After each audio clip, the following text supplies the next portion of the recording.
Hi fellas, my name is Sasha Beatty and I'm a board certified family nurse practitioner and founder of Ivy Men's and TRT located in Greenwich, Connecticut. Today's hot topic is testosterone.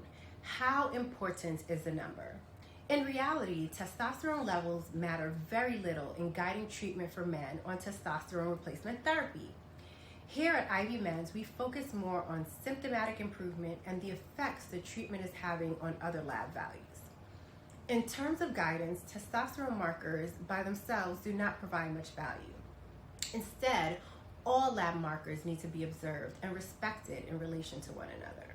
In terms of testosterone, most of our clients feel their best and see dramatic improvements in health with the following lab ranges.